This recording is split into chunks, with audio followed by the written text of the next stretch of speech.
साथीहरु म चाहिँ आज यतातिर आएको छु है।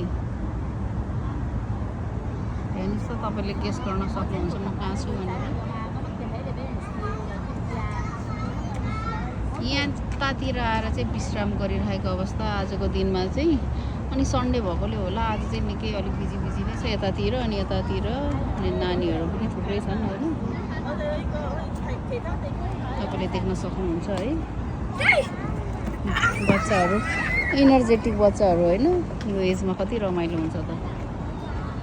ए नि लाई यो एजमा त हामी त गाउँघरमा कस्तो मजाले है डल्लो हुन्छ नि, बारीमा माटोको डल्ला यसरी ढिस्काना ड्यास ड्यास ड्यास गर्दै खेलाउँदै बसिन्थ्यो। यहाँको बच्चाहरूको जीवनशैली हाम्रो जमानाको जीवनशैली फरक छ है गाइस। फुल देखाल्नु पर्यो तपाईहरुले नजिकबाट। कस्तो बस पनि आइरहेको छ कि हेर्नु त, टिप्नु चाहिँ मलाई माया लाग्छ है। फेरि म फुल पनि रोप्दिन, कस्तो मिठो बस आएको छ कि गाइस। ओ वाउ, सुन्नु पर्यो एकछिन। यो फुलको के फुल हो गाइस भनिदिनुस् त तपाईहरुले। म चाहिँ फेरि फुल पनि रोप्दिन हैन, अनि त्यसपछि टिप्दिन पनि कि। मलाई चाहिँ कस्तो लाग्छ भने नि, यो फुललाई तपाईले लगेर रोप्नुस्, फुल रोप्दा त कस्तो राम्रो भनेर भन्छ नि मान्छेले हैन। तर मलाई चाहिँ यो फुललाई तपाईले किनेर लगेर रोप्छ नि, रोप्दाखेरि मर्यो भने चाहिँ यो फुलको मलाई पाप लाग्छ जस्तो लाग्छ कि गाइस। त्यही भएर म त कहिले पनि लगेर चाहिँ घरमा रोप्दिन क्या है आफैले चाहिँ। अनि कस्तो छ्या बिग्रेको छोरी मान्छेहरु त फुलहरु मन पराउँछ भनेर भन्छ हैन मान्छेले। तर फुलहरु चाहिँ भयंकरै मन पराउने मान्छे हो, तर त्यसलाई लगेर मैले उयो गर्दाखेरि चाहिँ मेरो कारणले मर्यो भने भन्ने मलाई लाग्छ क्या।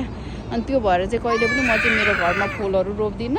रोपे भने पनि त्यो उयो हुन्छ नि गाइस, के रे हिँड्नु पो पर्यो तपाईहरुलाई देखाउँदै। त्यो इजी नमर्ने खालको हुन्छ नि गाइस, हो त्यस्तो लगेर यसो पानी लगाएर चाहिँ राख्छु। त्यो भन्दा उपरान्त मैले फुलहरु रोप्दैन है। मेरो यो उयो पनि तपाईहरुलाई भनिदिहाले है।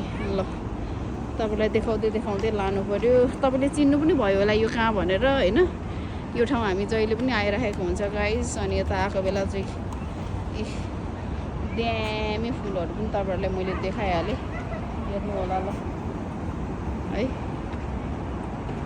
यस्तो ठाउँतिर आएको छौँ हामी चाहिँ आज। हामी भन्दा पनि म चाहिँ के हैन, यो ठाउँमा आएर हामी पार्ने मान्छे चाहिँ गइसक्नु भयो उहाँको काम परेर। अनि म चाहिँ एक्लै छु है गाइस। कति रमाइलो वा यहाँभित्र बसेर है। हावा पनि दामी चलिरहेछ अनि वातावरण पनि एकदमै रमाइलो भइरहेको छ कि।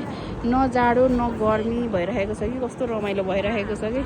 यस्तो अवस्थामा चाहिँ फेरि मलाई कस्तो उडो उडो लाग्छ, गुडो गुडो लाग्छ भन्ने गीत छ हैन, हो त्यस्तो खालको याद आउँछ कि नि। साँच्चै यस्तो गरेर उड्न मन लाग्छ कि। तर अब मनले उडे जस्तो रियलमा उड्न सकिँदैन गाइस है, मनकै कुराहरू मात्रै हो। सो हामी चाहिँ यता आएको छौँ है गाइस। ल म घर पनि जानु आँटेको, घरमा गएर यसो भातसात पकाएर खानु पनि पर्यो होला हैन। त्यही भएर घरतिर लाग्यो, लु जता गइन्छ त्यतिको भिडियो बनाइन्छ। आजको अवस्था र अहिलेको अवस्थामा चाहिँ यतातिर आएको छौँ। त्यस्तो नराम्रो त्यस्तो देख्नेहरू त्यस्तो घटनाहरू केही पनि देखेको छैन। जस्ट नर्मली यसरी बनाइरहेको छु guys. So yeah that's all. हेरिदिनु भएकोमा धेरै धन्यवाद। फेरि मैले यस्तो गरेर त्यो उयसमा जस्तो देखो न गाइस ये क्या है देखो न चाहिँ भनेर भन्दिनँ हैन।